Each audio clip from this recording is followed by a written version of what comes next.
तो show time में आप सबका स्वागत है, जहां पर एक्सप्लेन करेंगे सीजन 2 को। बट उससे पहले सीजन 1 का रिकैप हो जाए, जहां पर हमने देखा कि टाउन में कई सारी मौतें हुई थी और उसके पीछे कोई और नहीं रेने था, जो अर्लीन का हस्बैंड है, और वो अपनी रियल आइडेंटिटी को छुपाकर रहने लग रहा था। और यहाँ पर उसने कुछ कत्ल कर दिए थे और अगला नंबर सुकी का था। और कत्ल करने का रीजन था कि जो भी लड़की वैम्पायर से रिलेशनशिप बनाएगी वो उसे मार देगा। और यहाँ पर सुकी ने उसे मार दिया आखिरकार सैम और बिल की मदद से। बट यहाँ पर एक और कत्ल हो चुका है और शायद ये लफायट का है, जानते हैं इस एपिसोड में। तो चलिए शुरू करते हैं गाइस। नमस्कार दोस्तों, आप देख रहे हैं शो टाइम और आज के एपिसोड में एक्सप्लेन करेंगे ट्रू ब्लड के सीजन 2 का एपिसोड नंबर 1। तो चलिए शुरू करते हैं, जहां पर हम पहले सीन में सैम को देखते हैं जो अपने पैसे छुपा के ले जाने का ट्राई कर रहा था। बट सुकी और टेरा की आवाज सुनकर वो अपने सारे पैसे अपनी गाड़ी में पटक कर सीधा सुकी और टेरा के पास जाता है, जहां पर एंडी उस लाश को संभालने की कोशिश कर रहा था और सब लोग डरे हुए हैं। जहां पर सैम पूछता है कि उसकी पल्स चेक करो, शायद जिंदा हो। बट तभी एंडी एक्सप्लेन करता है कि इसका तो दिल ही नहीं है, पल्स कैसे होगी। और यहाँ पर सब लोग घबराए हुए थे, बट कोई भी उस लेडी को पहचानता नहीं था। बट जैसे टेरा देखती है वो चिल्लाने लगती है, क्योंकि वो जानती थी कि ये मिस जेनेट है जिसने उस पर जादू टोना किया था उस डीमन को निकालने के लिए। और यहाँ पर उसकी मौत हो चुकी है। और थोड़ी देर में सारे पुलिस डिपार्टमेंट और एम्बुलेंस के लोग आ चुके हैं, जहां पर सुकी सबके थॉट पढ़ने की कोशिश कर रही थी। जहां पर वो टेरा के थॉट पढ़ती है कि वो जानती थी मिस जेनेट को, बट उसने पुलिस को ये बात नहीं बताई है और वो बहुत बुरी घबराई हुई थी। और वहीं शेरिफ एंडी को बोलते हैं कि वो आज का रेस्ट ले ले तो ज्यादा बेटर है, क्योंकि पहले तो उसने पी बहुत रखी है, उसकी बहन बाहर वेट कर रही है और वो कुछ काम का है ही नहीं। हम देखते हैं शेरिफ उसे वहां से भेजने के लिए कहते हैं, जहां पर एंडी जाने के लिए तैयार नहीं था। और यहाँ पर सैम इन सब चीजों से फ्रस्ट्रेट हो चुका है कि यहाँ पर कितने सारे कत्ल हो रहे हैं और सुकी परेशान है कि कोई किसी का दिल कैसे निकाल सकता है। यहाँ पर रेने ने तो मारा था सिर्फ हेट में, रेज में, बट यहाँ पर जिसने भी इसको मारा है वो इसे तड़पाना चाहता था, जो बहुत ही खतरनाक लग रहा था सुकी को। और उस मोमेंट पे वो टेरा से कन्फेस करती है कि उसके थॉट्स पढ़ लिए हैं उसने और वो शायद जानती है इस लेडी को। जहाँ पर टेरा बताने लगती है कि मिस जेनेट है जिसने उसके और उसकी माँ के अंदर से डीमन निकाले थे। और यहाँ पर सुकी चाहती है कि ये बात पुलिस को पता चले, क्योंकि कहीं ना कहीं उसे जानती है। और यहाँ पर टेरा पूरी रात पुलिस स्टेशन में नहीं बिताना चाहती है पूछताछ के लिए, बट सुकी के लिए वो ये करने के लिए तैयार है। जहाँ पर वो पुलिस से बात करती है इस बारे में और यहाँ पर बिल से बात करने की कोशिश करती है सुकी, जहाँ पर बिल के घर पे जेसिका आ चुकी है, जिसको बिल्कुल भी पसंद नहीं कर रहा था और उसे रूल बताता है कि यहाँ पर किसी को मारना नहीं है, साफ सफाई रखनी है। बट जेसिका सुनने के लिए रेडी नहीं है, क्योंकि वो नई वैम्पायर है और केयर नहीं करती है। और उस मोमेंट पे सुकी बताती है उसे कि यहाँ पर कुछ खतरनाक हो चुका है और तुम्हें वैसे आने की जरूरत नहीं है, बट वो थोड़ा लेट तुम तक पहुंचेगी। और ये देखकर सैम पीछे बिल्कुल खुश नहीं था, क्योंकि वो बिल और सुकी को एक साथ देखना ही नहीं चाहता है। बट यहाँ पर सुकी थोड़ी देर में उस तक पहुंचेगी, जिस मोमेंट पे बिल बहुत ज्यादा टेंस्ड है जेसिका के बारे में और वो सुकी को ये बताना नहीं चाहता है कि जेसिका को वैम्पायर उसने बनाया है। जहाँ पर जेसिका को बताता है कि वो उसकी दोस्त है, बट जेसिका को पता चल चुका था कि वो उसकी गर्लफ्रेंड है, वो एक इंसान है और वो यहाँ पर मिलने आएगी तो शायद उसे अच्छे से बिहेव करना है। बट तभी बिल एक्सप्लेन करता है कि सबसे पहले तुम कपड़े चेंज करके आओ, ये मेकअप उतारो और ढंग से एक लड़की की तरह लगो। जहाँ पर जेसिका बच्चों जैसा बिहेव कर रही है, जो बिल को बिल्कुल भी पसंद नहीं आ रहा था। और यहाँ पर वो वेट करता है सुकी के आने का और थोड़ा घबराया हुआ था कि वो कैसे रिस्पॉन्स करेगी इस सिचुएशन पे। और वहीं हम देखते हैं पुलिस स्टेशन में टेरा को लेके जा चुके थे, जहां पर बताती है कि उसके ऊपर एक्सोर्सिज्म किया उस लेडी ने, उसकी माँ और उसके ऊपर, बट वो सब फेक था। और तभी पुलिस वाले बोलते हैं, टेरा तुम पहले बोल रही थी कि तुमने एक लेडी को नंगू पंगू देखा एक बड़े से पिग के साथ रोड में, तुम्हें हो क्या गया है। बट यहाँ पर टेरा सच बोल रही थी और बताती है कि वो एक फार्मेसी में काम करती है, वो सच है, बट इसका मतलब ये नहीं कि वो पैसे कमाने के लिए स्कैम नहीं करती थी। उसने मुझे और मेरी माँ को स्कैम किया था वूडू वर्क के चक्कर में, एक पुरानी बस में जो जंगल के बीच आपको जरूर मिलेगी। बट यहाँ पर एंडी उनसे उल्टे सीधे क्वेश्चन करके डांटने लगता है टेरा को कि लगता है कि टेरा ने ही इसको मारा है। बट हम देखते हैं टेरा बोलती है कि तुम्हारी गाड़ी में मिली है, तुम मुझे कैसे ब्लेम कर सकते हो। बट यहाँ पर एंडी मानने वाला नहीं था, जिसको देख के शेरिफ उसे बाहर ले जाते हैं और उसको घर भेजने की तैयारी करते हैं, क्योंकि एंडी हालात को और बिगाड़ रहा था। और उसी मोमेंट पे टेरा की मॉम को बुला लिया था, जिसे देख के टेरा टेंस्ड है कि अगर उसे पता चलेगा मिस जेनेट मर चुकी है तो टूट ही जाएगी। जहां पर इमोशनल होते हुए अंदर आने लगती है और तभी टेरा एक्सप्लेन करती है कि वो एक फ्रॉड थी, रियल कोई तांत्रिक नहीं थी जिसने उनको हेल्प की। और ये सब मानने के लिए उसकी मॉम तैयार ही नहीं थी। उसे लगता है कि उसकी बेटी सही नहीं हो सकती है, बट उसको सही करा है मिस जेनेट ने, और जो आज एक अच्छी इंसान बन चुकी है।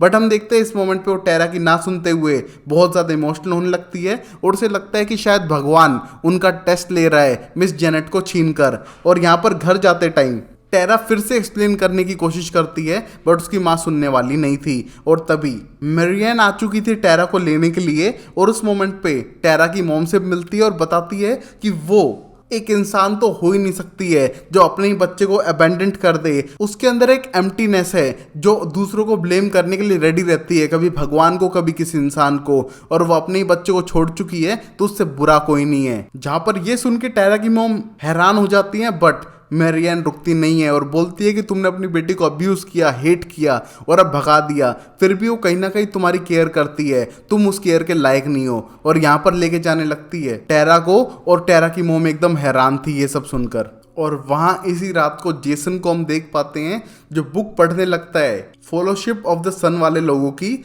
और पता लगाते हैं किस तरह वैम्पायर एक डार्कनेस के क्रीचर है और उन्हें ख़त्म करना होगा। और यहाँ पर वो मिस करने लगता है एमी को, और इमोशनल होते हुए पुरानी मेमोरीज को याद भी कर रहा था, जहाँ पर वो बहुत ज़्यादा इमोशनल है और शायद इसी इमोशन के चक्कर में ये एक वैम्पायर हेटर पक्का बनेगा। और यहाँ अब सुकी एट लास्ट पहुँच चुकी है बिल के पास और उसको पूरा इंसिडेंट बताने लगती है, और वो वेट कर रही थी उससे मिलके किस करने का, जहाँ पर दोनों इंटीमेट होने लग रहे थे, क्योंकि पहले तो सुकी डरी हुई है और बिल का साथ चाह रही थी। बट तभी उसे नजर आती है जेसिका, जो बिल के रूम से निकलती है और बोलती है कि बिल का शावर बहुत अच्छा है।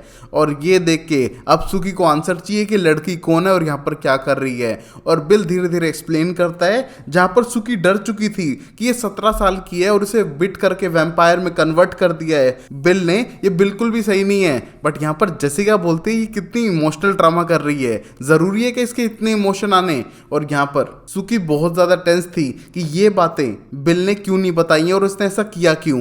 बट तभी बिल को बताना पड़ता है कि तुम्हारी वजह से, तुमको बचाने के लिए मैंने उस वैम्पायर को मारा, और यहाँ पर वैम्पायर काउंसिल ने एक और वैम्पायर बनाने के लिए कहा और मैं पहली बार ये कर रहा था। बट हम देखते हैं ये सब सुन के जेसिका समझ चुकी थी उसका वैम्पायर बनना सुकी की गलती है और वो गुस्सा होने लगती है सुकी पे। बट तभी बिल उसे वहां से जाने के लिए कहता है, और इस मोमेंट पे सुकी बहुत ज्यादा इमोशनल हो चुकी थी कि यहाँ पर 2 हफ्ते हो चुके हैं और बिल ने एक बार भी मेंशन नहीं किया जेसिका के बारे में। और वहीं बिल एक्सप्लेन करता है सुकी को कि वो इसलिए नहीं बताना चाहता था क्योंकि वो कभी भी किसी इंसान को वैम्पायर में टर्न करना ही नहीं चाहता था, उसने 150 सालों में नहीं किया और अब सिर्फ करना पड़ा एक पनिशमेंट के तौर पे। और यहाँ पर ये फीलिंग उसके लिए बहुत बुरी थी जिसे वो याद नहीं कर रहा था, और यहाँ पर उसने लंबे टाइम तक एरिक के पास रखा था इसे। और ये सोचने के बाद सुकी को गुस्सा आने लगता है कि अगर बिल ये छुपा सकता है तो बहुत सारी चीजें होंगी, और क्या जेसिका वही लड़की है जिसने मारा है मिस जेनेट को उसके रेस्टोरेंट के पास। बट यहाँ पर साफ मना करता है बिल कि उसने शायद ना मारा हो,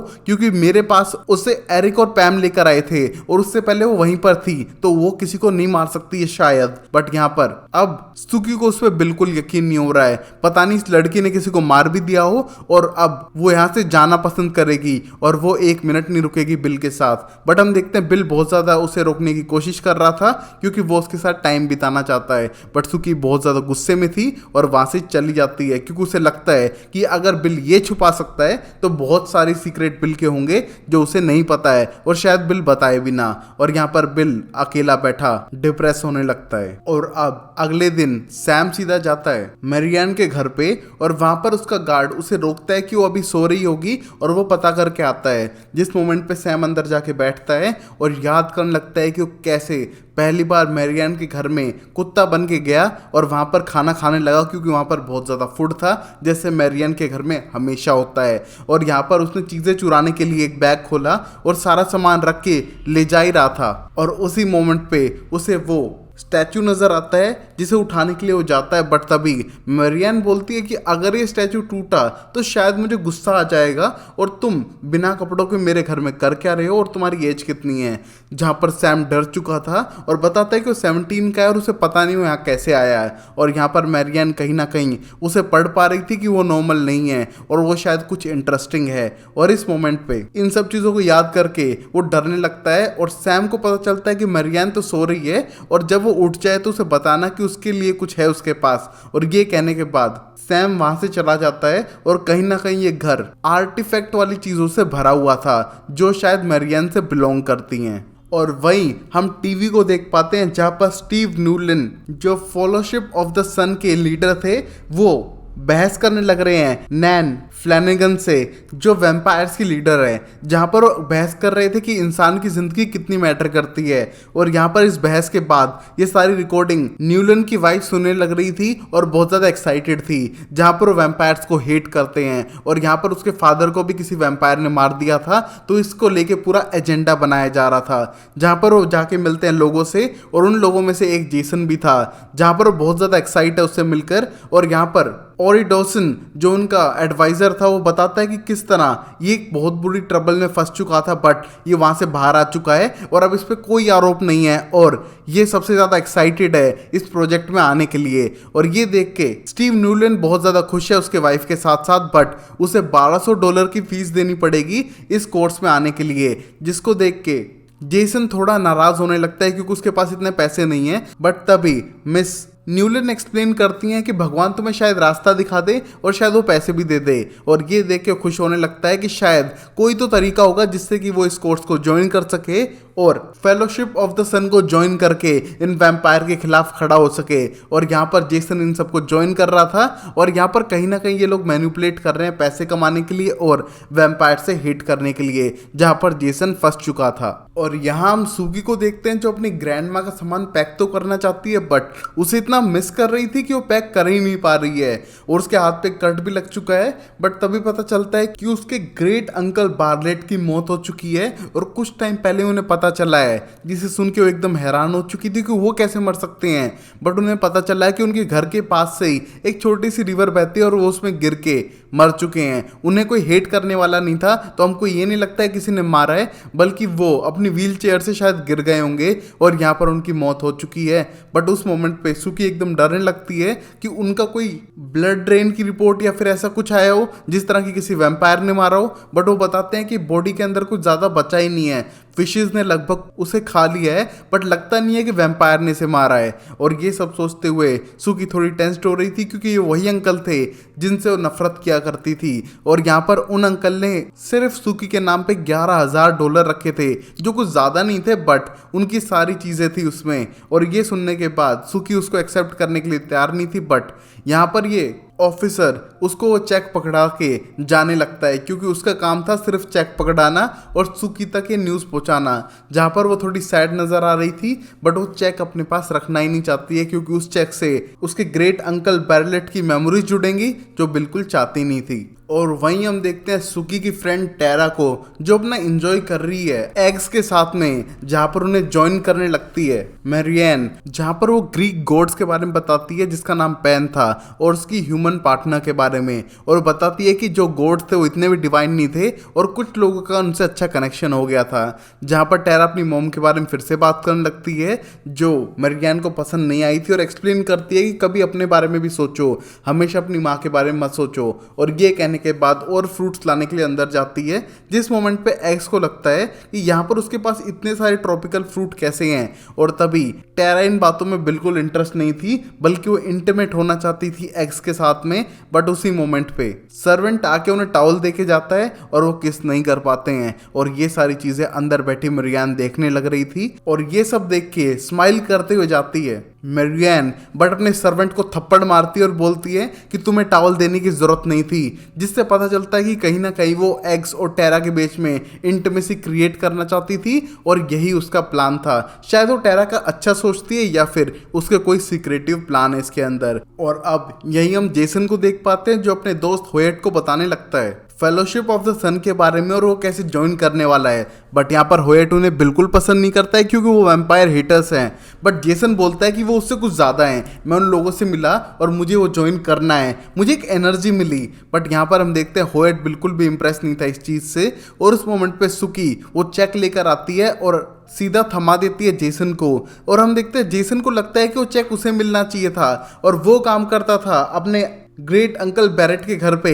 बट हम देखते हैं यहाँ पर उसने सुकी के नाम रखा था, बट सुकी को चाहिए ही नहीं। वो पकड़ाती है सीधा जेसन को और वहां से चली जाती है। जिस मोमेंट पे जेसन को लगता है कि शायद ये भगवान का इशारा है कि उसे फेलोशिप ऑफ द सन को ज्वाइन करना चाहिए, और इसीलिए उसके हाथ में पैसे भी आ चुके हैं ज्वाइन करने के लिए, जिसे देख के वो बहुत ज्यादा खुश है।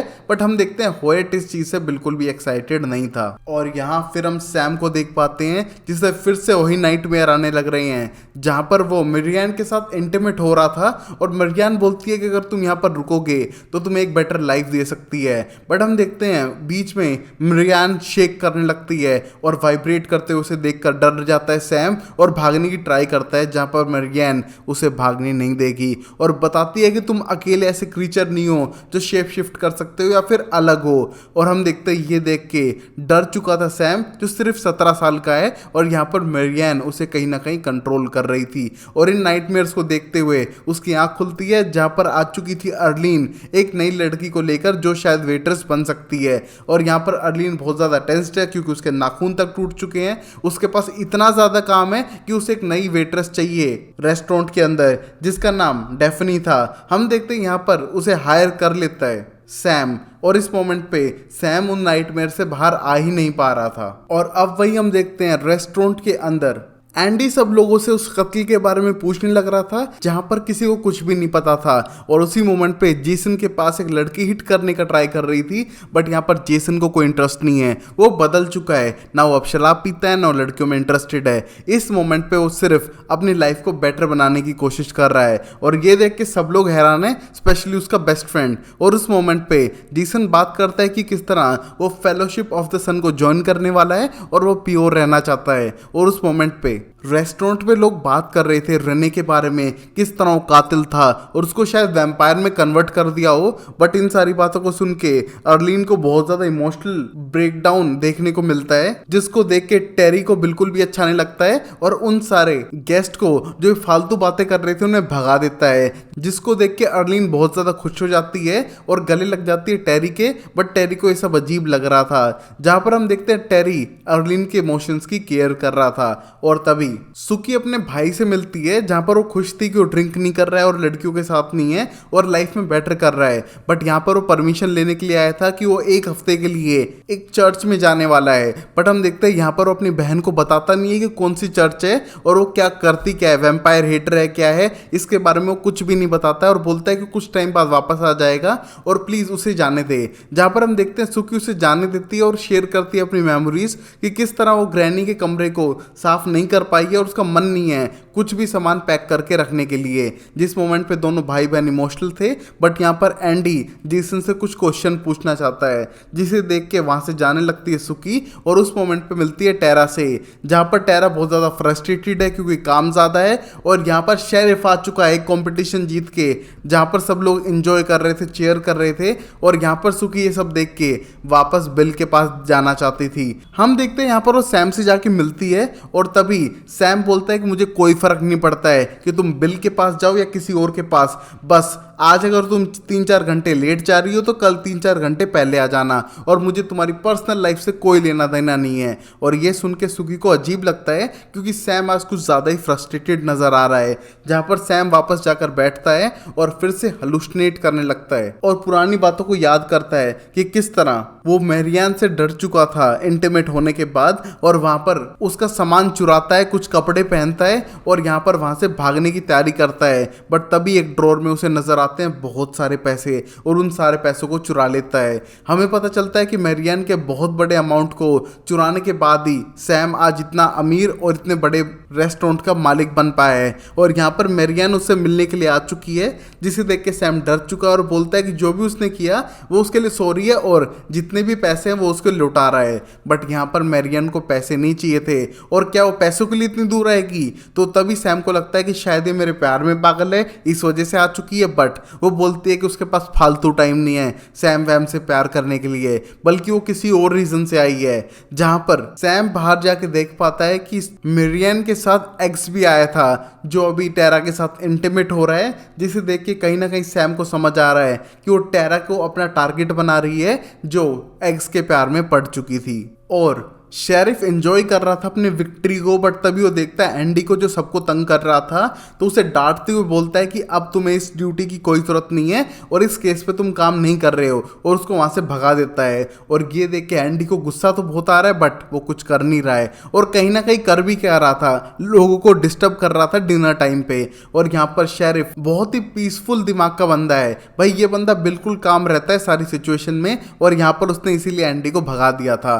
और तभी हम देखते हैं लास्ट सीन के अंदर जहां पर बिल और जेसिका अलग अलग ट्रू ब्लड को ट्राई कर रहे हैं, जहां पर जेसिका को लगभग कुछ पसंद नहीं आ रहा है, बट एक ऐसा सॉल्यूशन बनाया मिक्स करके जो जेसिका को पसंद आने लगा था। और चलो बिल ने एक ऐसा सॉल्यूशन तो तैयार किया, बट तभी वहां पर सुकी आ चुकी थी मिलने के लिए बिल से, जिसे देख के बिल थोड़ा टेंस्ड है और यहाँ पर जेसिका उस पर ज्यादा ध्यान नहीं दे रही थी। और तभी सुकी जेसिका से बात करने की कोशिश करती है और उसे सॉरी बोलती है कि उसे जानना चाहिए था उसके साइड की स्टोरी क्या है जो उसने अब तक नहीं जानी है, बट वो कल के लिए गर्ल्स नाइट रखेगी, उसके और जेसिका के सिवाय उस टाइम पे कोई भी नहीं होगा। बट अभी के लिए उसे अपने बॉयफ्रेंड बिल से कुछ बात करनी है, जहां पर उसे अकेला करके उससे बात करने लगती है ग्रेट अंकल बैरलेट की डेथ के बारे में, जहां पर कुछ भी नहीं बोलता है बिल, और इससे समझ जाती है कि शायद अंकल बैरलेट को किसी और ने नहीं बिल ने मारा है। और ये सब कब तक चलता रहेगा, क्या इंसान की जिंदगी कोई मैटर नहीं करती है बिल के लिए। और यहाँ से जाने लगती है इमोशनल होके, बट तभी बिल उसे रोकता है और एक्सप्लेन करता है कि वो सुकी के लिए कुछ भी कर सकता है, उसने सुकी को हर्ट किया था इसलिए उसने अंकल बैरलेट को मारा है, और जो भी करेगा वो सिर्फ सुकी के लिए करेगा। और यहाँ पर दोनों इमोशनल होने लगते हैं और इमोशनल होते होते इंटीमेट होते हैं और सीधा बेड पर, और आप समझ ही सकते हो आगे क्या हुआ होगा। बट तभी हम देखते हैं लाफायेट को, जो इतने टाइम से दिख नहीं रहा है 2 हफ्तों से, और किसी को नहीं पता है वो कहां पर है, बट वो एक डेंजंट के अंदर बंद किया हुआ है कुछ और लोगों के साथ में, जहां पर वो बहुत बुरी तरह से डरा हुआ है। और कुछ लोग बड़े बड़े पोल से बांधे हुए हैं, जिनमें से एक लाफायेट भी है, और ये घूम घूम कर पानी और बाथरूम यूज कर रहे थे एक ही जगह पे, और सब लोग घबराए हैं क्योंकि वैम्पायर्स ने पकड़ के रखा हुआ है और एक एक करके उन्हें मारने लग रहे थे। जहां पर लाफायेट को लगता है कि कभी भी उसका नंबर आ सकता है मरने के लिए, बट तभी वो एक और बंदे को लेकर आते हैं जो भी बॉन्टॉम से था, जिसका नाम रोइस था। और यहाँ पर वो लाफायेट को पहचान जाता है, बट लाफायेट बोलता है कि यहाँ पर तेज मत बोलो। और हम देखते हैं यहाँ पर वो अपनी स्टोरी बताने लगता है कि यहाँ पर कैसे पहुंचा, और उसे कुछ समझ नहीं आ रहा है यहाँ पर हो क्या रहा है। बट हम देखते हैं धीरे धीरे करके एक एक को ऊपर ले जा रहे थे, और सिर्फ वहां से चिल्लाने की आवाजें आ रही है, जिसको देख के लाफायेट को तो पता है शायद वो मरने वाला है, बट ये रोइस चुप ही नहीं हो रहा है, जिसे देख के लाफायेट बहुत ज़्यादा गुस्से में है, बट वो कुछ कर नहीं सकता है। और यहाँ पर रोइस प्लान बनाता है जब वो आखिरी में 2 बचते हैं कि यहाँ से भाग सकते हैं हम उन पर अटैक कर देंगे, बट लाफायेट को पता है कि ये मुमकिन है ही नहीं। और यहाँ पर सीधा एरिक नीचे आने के बाद बोलता है कि उनकी सारी आवाज़ें ऊपर सुनने लग रही हैं, वो सब कुछ सुनते हैं चाहे तुम कितना भी धीरे बोल लो। और यहाँ पर वो रोइस को उठाने के लिए लेके जाता है क्योंकि उसने 3 वैम्पायर्स को मारा था जलाकर, और उस पर ये इल्जाम है। और हम देखते हैं यहाँ पर रोइस उसको एक्सेप्ट नहीं करते हुए भागने की कोशिश करता है, एक सिल्वर क्रॉस लगाकर एरिक के चेहरे पे, जिससे एरिक को गुस्सा आता है और वो सीधा उठाकर बाइट करता है रोइस में और उसको फाड़ देता है बीच में से, जिसे देख के लाफायेट घबरा चुका था और लाफायेट के मुंह पे खून भी लग चुका है, और ये सीन देख के बहुत बुरी तरह से डर चुका है। और शायद एरिक अब अगला नंबर लाफायेट का लगाए और उसे भी इसी तरह फाड़ के मार दे, जहां पर लाफायेट डरा हुआ है। और यहाँ पर रोइस की जान ले ली एरिक ने उसी के सामने। तो यहीं पर एपिसोड खत्म होता है। तो वीडियो को जरूर लाइक करना, चैनल को सब्सक्राइब करना नेक्स्ट एपिसोड के लिए। तब तक के लिए take care, bye bye, sayonara and Tata.